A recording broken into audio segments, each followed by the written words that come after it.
And this year, young voters, adult voters in Michigan could once again be key to voter turnout in the state. According to the Center for Information and Research on Civic Learning and Engagement, or CIRCLE, at Tufts University, the voter turnout in Michigan among young people ages 18 to 29 was the best in the nation in the 2022 election.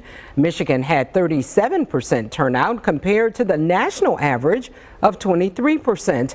And Michigan was among just 4 states that increased voter turnout in this age group from 2018. Joining us now here on First at 4 is Michigan Secretary of State Jocelyn Benson for a look at efforts to engage young voters this election year. And thanks for being with us, Secretary. Thank you for having me. So pretty impressive numbers from 2022. What do you do to keep and retain that kind of voter engagement among young adults? Well, that's really the key. In 2022, there are a lot of things on the ballot that young people cared a great deal about, and so it's important for us to make voting a habit, make it a decision that we decide to do in every election. And so in that regard, we're doing a lot of work to make sure that young people know that this year, more than any other year, there are options to vote. You can vote early, 9 days before an election, on a Saturday or Sunday leading into the election. And we're also working to put election locations on campuses to meet young people where they are. But across the board, I'm really proud that Michigan has led the nation in youth vote engagement, regardless of what's on the ballot, and we hope to continue to lead the nation again this year. And aside from being issue-driven, what do you attribute that voter interest among that age group? Are you more present on college campuses? Is it accessibility? What do you attribute that to? Well, it's really convenience of voting, that in Michigan we have more than ever before. I mean, when I took office, we were ranked 31st in the nation for our election administration. Now we're ranked 2nd, in part because we have new things that we're doing to increase access to the polls. You can now vote from home. You can now go online to michigan.gov/vote and request your ballot to be mailed to you. You could do that right now for the fall election. So there are more opportunities for people to get their ballots and return them securely and efficiently than ever before, and that's a large reason why we're seeing more people participate. And we know the 2024 election will be much different than 2022 because the world is a different place. And we've seen a lot of young people in that age group, that 18 to 29 age group, taking an interest in world politics, if you will, and what's going on in the world.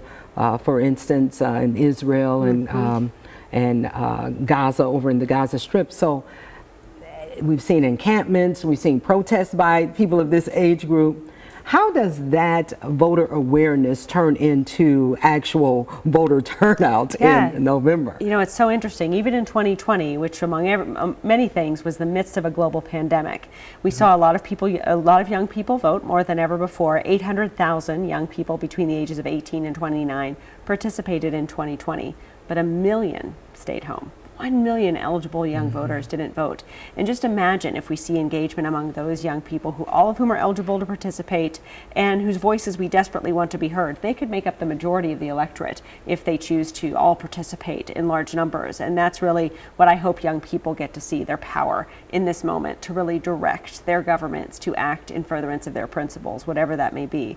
And so we encourage everyone to go to michigan.gov/vote, register right there, or make sure you're registered and request your ballot to be mailed to you now for the fall, and that's how you can participate easily and efficiently and effectively in this fall's elections. And good old-fashioned voter registration drive still the way to get, people to get involved in this process? Yeah, and notably, of those 1 million young people who didn't vote in 20 but were eligible, 300,000 were not registered. The vast majority were, but there were still a large number who weren't. And so we want people to, it's one thing you can do right now, register to vote or check your registration and go to michigan.gov/vote and request your absentee ballot to be mailed to you. You can do it all in one place, and that ballot will come to you in the fall, and you can decide if you want to return it in the mail or in person or at an early voting site, or you can hold it to election day and then go and vote on election day. However you choose to vote, we want to make sure your voice is heard and take advantage of these convenient options so that we can again show the nation. As we know, the path to the presidency will run right through Michigan, and young voters in particular have the ability to indicate how that path's going to go. Yeah, and that's michigan.gov/vote, correct? Yes, right. Michigan.gov/vote. There you can find registration. You can find all the information you need about voting and elections. We want to thank Secretary of State Jocelyn Benson for joining us here on First at 4. And we understand that you're going to come see us once a month through election season, at least until November, to talk about election issues, and we appreciate that. I'm glad to be here, and we're here to make sure everyone, no matter who they vote for or how they choose to vote, have all the tools they need to be active citizens in our democracy. Secretary Benson, thank you so much. Thanks for having me.